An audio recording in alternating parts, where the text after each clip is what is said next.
Speech-making won't win power. Ikechukwu calls out Obidient movement's 2027 strategy in a pointed and controversial commentary on the trajectory of Nigeria's 2027 election. Former Minister of Communication, Ikechukwu, has sounded a loud alarm bell for the Obidient movement and the Labour Party LP. Speaking on a recent broadcast, Ikechukwu accused the movement of wasting time on speeches and self-adulation while failing to build the critical political infrastructure required to win a national election. His remarks, delivered with the blunt force of someone both familiar with the system and frustrated by idealism, are already stirring debate across Nigeria's political spectrum, according to Ikechukwu, while the LP and its most visible figure, Peter Obi, have galvanized passionate youth support and earned moral credibility. That energy has not translated into measurable political machinery. He argues that rallies, media rounds, and inspirational messages, though emotionally resonant, have become substitutes for the real groundwork of power, organizing at the ward level, fielding viable candidates, winning legislative seats, and building alliances. The APC and PDP are not worried about speeches, Ikechukwu quipped. They are organizing, they are mobilizing, they are preparing to keep power.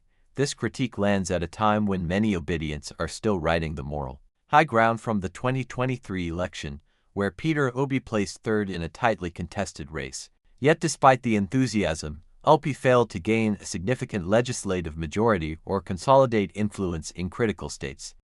Ikechukwu's warning underscores a deeper truth.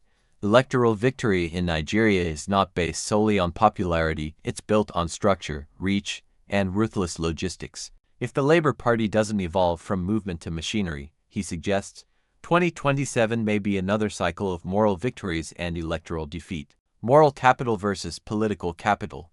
Can the Obidient movement bridge the gap? Ikechukwu's comments force a difficult conversation for the Obidient movement. How does one transition from viral to viable? While the movement captured hearts and headlines in 2023, Nigeria's political battlefield is dominated by structures that run deep into local government areas, ward committees, traditional councils, and electoral gatekeepers. APC and PDP may be criticized for corruption and stagnation, but their boots-on-ground political arithmetic remains unrivaled. Without this machinery, even the most inspiring candidates risk being outmaneuvered at the polls. Take, for instance, Peter Obi's performance in 2023. Though he amassed massive urban support, especially among youth and diaspora groups, he lacks strong showings in many rural areas, the very places where elections are often won. Moreover, LP's post-election legal challenges, though noble, did not deliver tangible wins. Ikechukwu's criticism isn't about Obi's message. It's about LP's lack of a parallel political strategy that matches its ideals with structure. It's not just about being right, Ikechukwu implied. It's about being ready. This dissonance between activism and administration is not new. Many transformative movements across Africa have struggled to scale their energy into electoral wins. The Obidient movement now stands at a crossroads: double down on inspirational branding, or professionalize into a full political machine. Both are needed, but time is of the essence, and as Ikechukwu warns, their rivals are not waiting for speeches, they are locking down voters. The road to 2027, warnings, wake-up calls, and what comes next for millions of Nigerians disenchanted by the status quo. The Obidient movement still holds promise, a rare coalition of young people, professionals, and frustrated citizens yearning for ethical governance. But as Ikechukwu's sharp critique reminds us, elections are not won on Twitter trends or moral outrage alone. They are won in polling units, coalitions, delegate negotiations, and grassroots operations. If LP fails to build these bridges now, it may lose its once-in-a-generation momentum by 2027. Furthermore, this critique doesn't spell doom.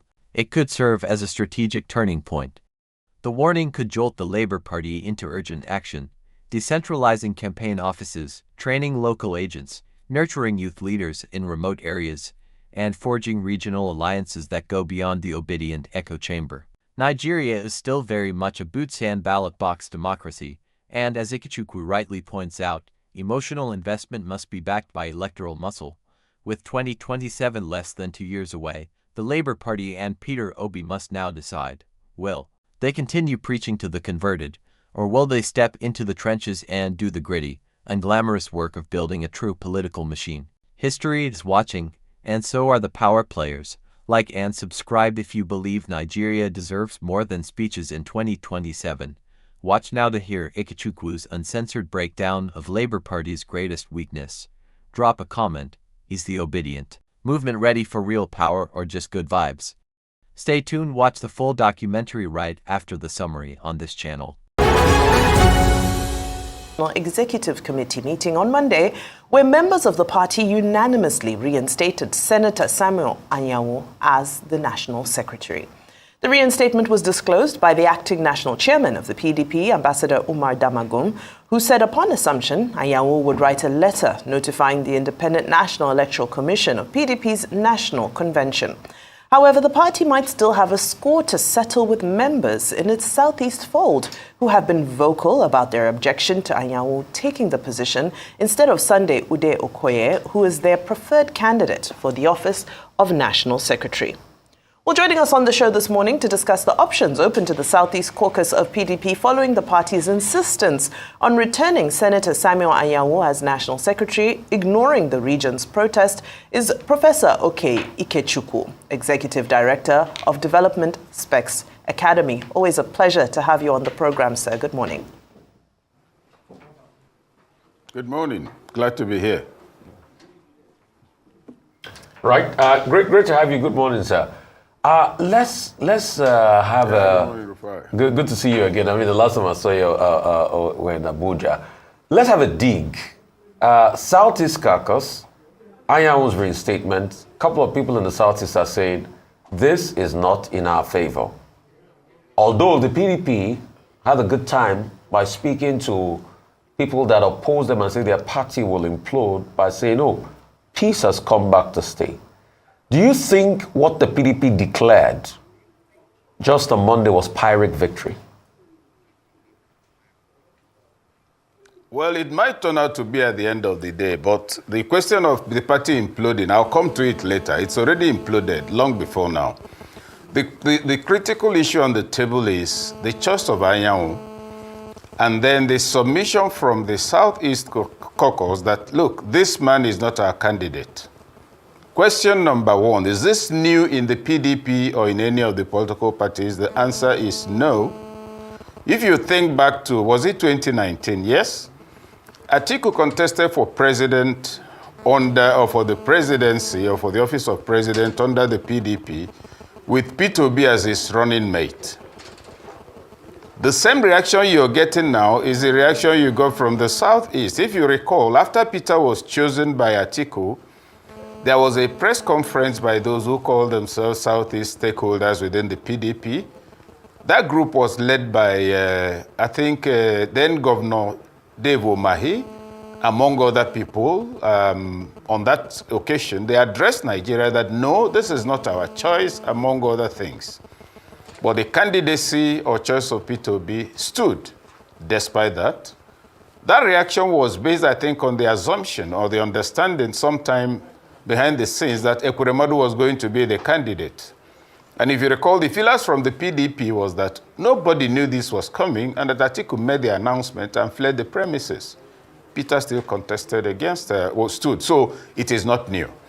The other point to note is that, yes, you asked about whether it will be a Pyrrhic victory. Remember that 2019 election, Peter got majority vote in the Southeast, but those opposed to him made sure that Buhari got 25% of the votes, which he needed in order to win. So it is for them to ask themselves questions. What we are doing now, what will he deliver to us? But more importantly, you may have a party caucus that's also not on ground. The challenge is for Anyanwu to prove that he's the big boy those supporting him think he is. So if he's the big boy, if he has clout, but his brothers and sisters don't want him, let him show that. Let him prove that by the kind of, warehousing he will carry out in the Southeast. So it is not new. It's not unusual. Let's place some facts on principle on the table and then come to the matter of zonal politics. In principle, you cannot challenge a political party for taking a position on any issue at all. But from the matter of building party cohesion and synergy and giving everybody a sense of belonging, it would make sense to say that, look, if you're choosing somebody from my family, I should be the one to say, this is the person I want to represent us in the village square. So I can understand the caucus concern, but take that concern even further back to the time of Obasanjo. All the Senate, most of the Senate presidents chosen when the Southeast had the presidency, were they really candidates of the Southeast? Probably except one. So those are the things to consider. As far as I'm concerned, what's going on in the PDP now is not unusual. As for implosion, the PDP has imploded long ago, and I'll give you the reason for it. If you think of the re-entry of Alhaji Abubakar into the PDP, and he got the ticket, and how many people got annoyed, and how very powerful politicians in the North said, okay, he has got the ticket, let us see how he's going to win the presidency. That party is trying to pretend that it still has an identity. It's trying to pretend that the NEC can actually take binding decisions. It's trying to pretend that it can control its membership when nobody can control Nyesom Wike. So the party, I've said it before and I'll say it again, will take part in the next election. It will participate in the election, but I doubt that it will contest. And what that means is, if you're contesting with me for a gunfight and you come with a catapult, you're participating, you're not contesting, because to contest is to be prepared and equipped to win. The party is not poised to win that election at the level of strategy, at the level of cohesion, at the level of building internal democracy, and at the level of making all the regions feel they belong. The issue in the Southeast, what that will mean is that those who are angry will engage in anti-party activities if there's any election tomorrow morning.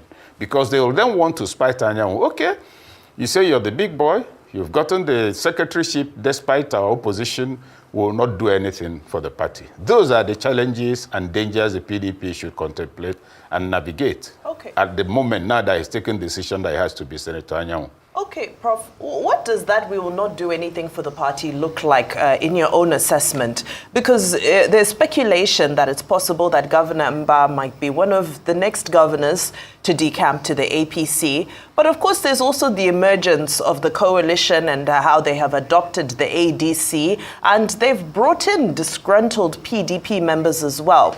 Where do you see the balls falling? And of course, the fact that we can't ignore the Peter Obi effect as well, and the stronghold that he has in the Southeast. Where do you see the dice falling? Three factors on the table: the coalition, Peter Mba's possible defection, and Peter Obi's relevance in the Southeast. Beginning with the coalition.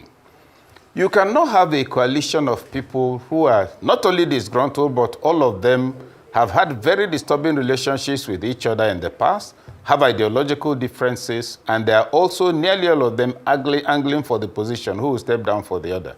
Secondly, all this talk about coalition we are talking about, apart from Abuja, Lagos, and maybe press releases, what efforts are being made at the levels below the national, even the periphery of the national, to create some kind of understanding, some kind of building backwards that, look, let's go to our party members in the state and tell them it's in our interest to do this. They want to form a coalition at the top and with it rule Nigeria. So that is problem number one. Problem number two, look at the relationship between nearly all of them. Remember that El-Rufai has the challenge of the Muslim ticket. Then Babachir is a diehard Christian. Many people think that Atiku Abubakar should step down. Rotimi Amechi is on the table, and some of us are not entirely sure what he's bringing to that table.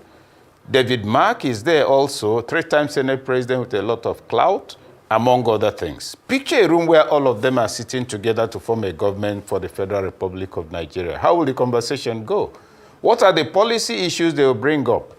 They are likely to discuss positions. Who will be vice president, who will be... It's not about development, even though the intention on the table, on the pretext, is development.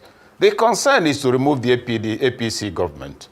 Supposing, for instance, in doing this, they are telling us this is what we want to put on the table once we get rid of the APC. You see, there will be a basis for conversation.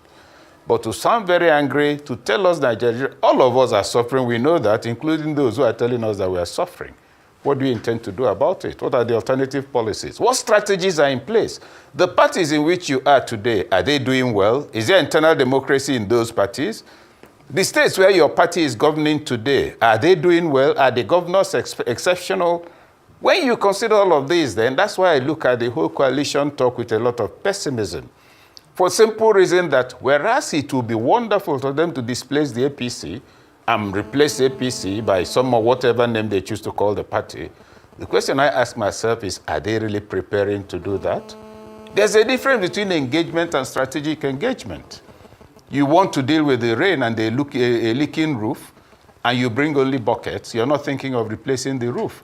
They are not being strategic, and the profile of the individuals involved presents a double-barrel negative challenge for all of them. So that's at the level of at the matter of the coalition. They may pull it off, but I really need to see what they'll do that will be so strategic as to displace a man who put all of them on the table, gave each of them 24 strokes of the cane, despite everything put in place for him, and became president. Now that he's president, he will also now probably be in the balcony drinking, and then you replace him. They should prepare for a fight if they are serious, and I don't see them being sufficiently strategic to do that. But the effect of what I'm saying is that it should then probably annoy them into designing a fantastic strategy for displacing the APC. But as it is now, I don't see that strategy. Peter Obi's defection is a possibility. I don't know him. I don't know about him. Is it possible to defect? Yes. Could that make people say, oh, this man is not reliable? Yes, they can say that. But I will also ask, is conversion possible? Ideological conversion possible? Yes. Do defections occur in political parties? Yes. Do some of us like it? No. Does it remove the fact that somebody can do it? It doesn't. If you don't want him to defect, give him reasons not to defect. If somebody is going to defect from your party, why is he doing so? What's the problem with your party? Why is he moving? If you can't prevent him, first of all, admit your own shortcomings that are making people vacate your own address. The third point was the Peter Obi factor. Yes, Peter Obi is very popular in the Southeast, not only in the Southeast, but all over the Federation. The Obidient movement is strong and powerful and even growing stronger, but as I keep telling the movement, or whatever it is called, there are no polling booths on the internet. There's no polling booth on Facebook or Instagram. Polling booths are in specific local locations, and they have to be manned by party agents. That's fact number one. Fact number two is the Labour Party or the Obedients or both of them together, are they building any kind of cohesion such that there's a progressive development of ideological purity, group cohesion, meetings and encounters, leading to the development of structures at the ground level? I'm not seeing it. Finally, on the Peter Obi factor or matter, Obedients have argued convincingly and correctly that, look, we've proven a lot of people wrong. They say that without structure, you cannot win elections in Nigeria. But without structures, see all the votes we got in Lagos, see all the votes we got in all over the country. Fantastic. But I ask you this. There's an Igbo saying that the person who uses a mouse trap sets a mouse trap in order to catch a chimpanzee. The trap will actually catch the chimpanzee. But you know the problem? The hunter will neither come home with his trap nor the meat of a chimpanzee. You got all the votes, no question about that. You won Lagos, I believe you. Did those votes come into your pocket? No. Why? If you know the answer to that question, are you doing anything about it? So it's okay to announce that Peter was... Oh, look, they are just wasting the time they need to prepare for the next election in speech-making, in self-adulation, and in what you might call conversations that are not going further down. They are wasting the potential and possibilities of that movement. And also, I'd like to comment briefly, if you recall in the last election, look, Labour Party is correct in saying we know they give shishi. But I'll ask that party to make a distinction between mandatory expenses and discretionary expenses. If you send me to go to the market and buy you groundnut, and give me the money for the groundnut, but no money for transport, you say, oh, I'm a volunteer, I love you. I love you, but I may get tired on the way. And the danger is that your enemy may give me a ride, and I'll say, wait, why am I even suffering all of this? They have to recalibrate the conception of I know they give shishi to mean we will not bribe or spend money to subvert the process, but we'll deal with necessary costs for those who will work for us. I've had to run a program. You know, the program was a youth program, and it was even in his state. The youths, we had so many volunteers. I said on the budget, The ushers are going to be paid 5,000 per day. Somebody pointed out that, they are volunteers. I say, fantastic. All of us can pay our bills. These are young boys and girls with no real means of income. What will it cost us? Let them know the value. The reason is that when you pay them for the cost of moving around, you'll be able to separate those who are greedy from those who want to work. But when you force everybody to pretend to be nice, oh, I don't eat. Meanwhile, he's carrying a spoon in his pocket, watching out for any stray plate that nobody is watching so that he grab a few grains. That is part of the problem of that party and that group and that movement. It is good to be organized. Even now, there's no narrative anymore. That conversation must migrate the personality of Peter Obi out of conversation into the ideals that a government run by him will represent. That's number one. Number two, they must develop legs on the ground. Number three, and most critically, they must structure their funding clearly and tie it to specific things that enable parties to develop. It's not whether there's anything to be done. You begin to find out, oh, this person will have to buy the ticket for him, so remove him from the list of those who are traveling. As long as they go on like this, they will also contest in 2027. No, they will participate, but they will not contest.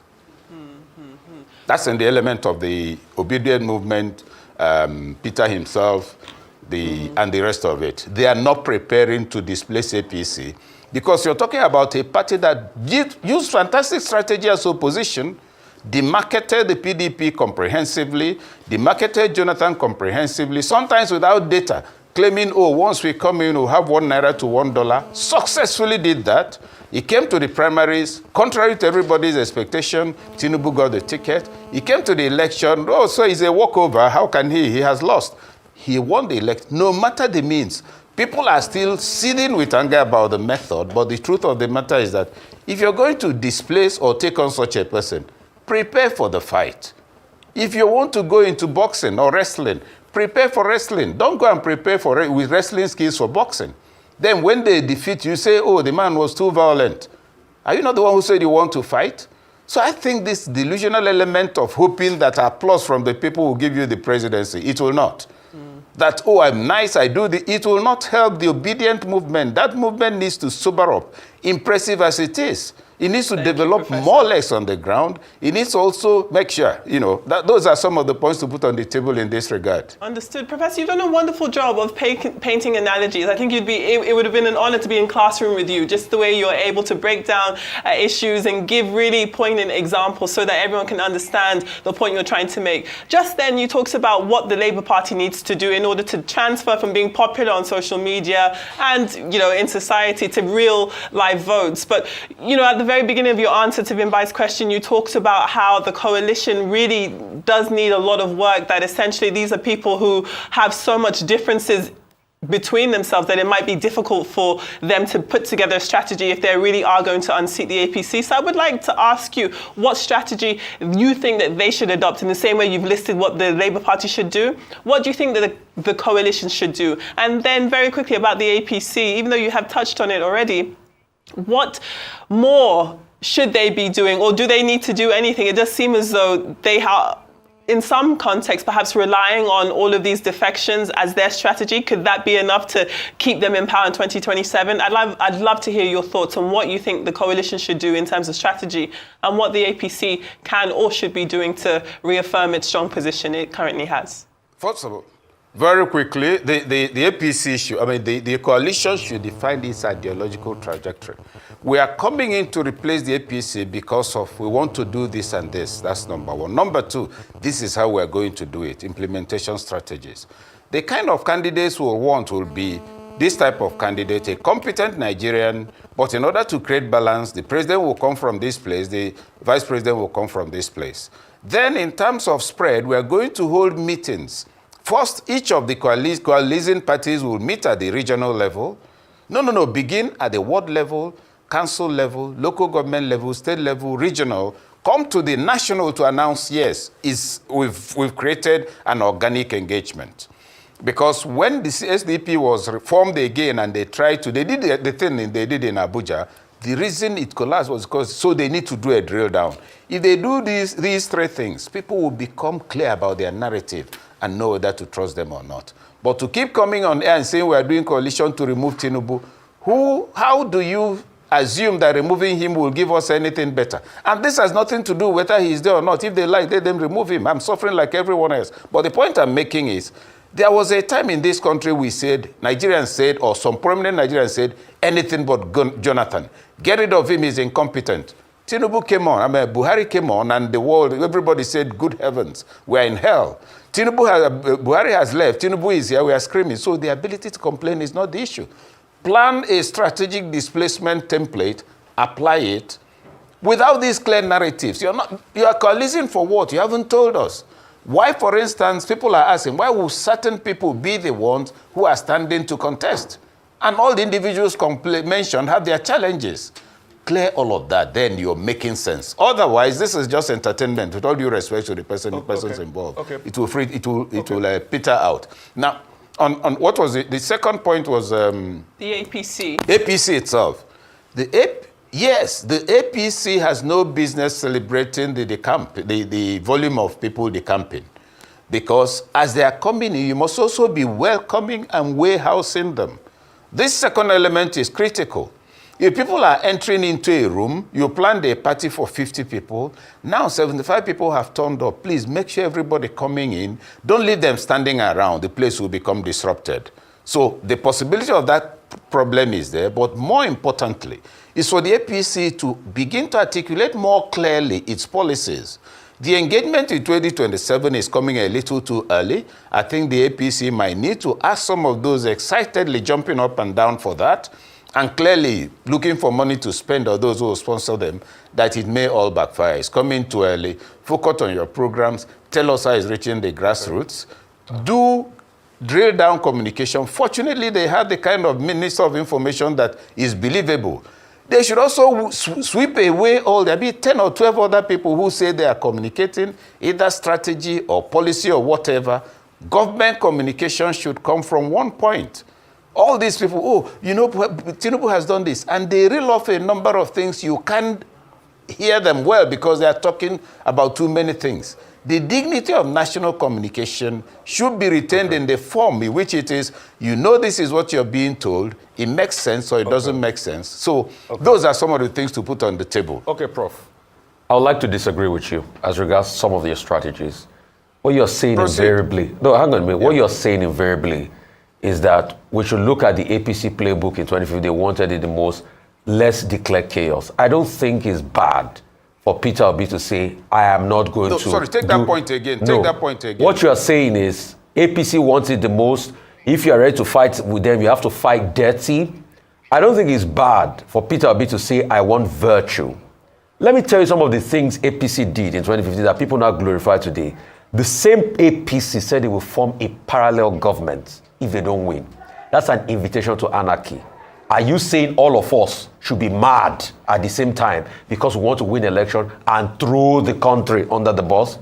With what you are saying, are you saying a good luck Jonathan that said the blood of nobody is worth shedding for this country? Are you saying he too could not have put security out there and destroyed the country and let it be in a chaos society? Let's not endorse evil. If people perpetrate evil, we should condemn them. Ahead. Yeah, response, sir. We have a minute left. Response number one, you don't have to do what APC did if it was bad in order to replace it. If a man is doing something bad, understudy him, plan to remove him without doing exactly what he did. So what I'm saying is, if you're going to find somebody who is fighting dirty, design a template that will make you not to lose to him. That's the point I'm making. Not do what he did. No. In any case, if he's fighting without virtue, fight for virtue. Promote virtue. Indicate the benefits of virtue. Point out that virtuous leadership leads to better citizen welfare and give examples of how it's done. That's what I mean. An alternative narrative that will be an effective strategy without being the strategy of the guy you want to eliminate. That's the point I'm making. Okay, thank you. We can still debate all of this extensively. Thank you so much, Prof. Thank you so much.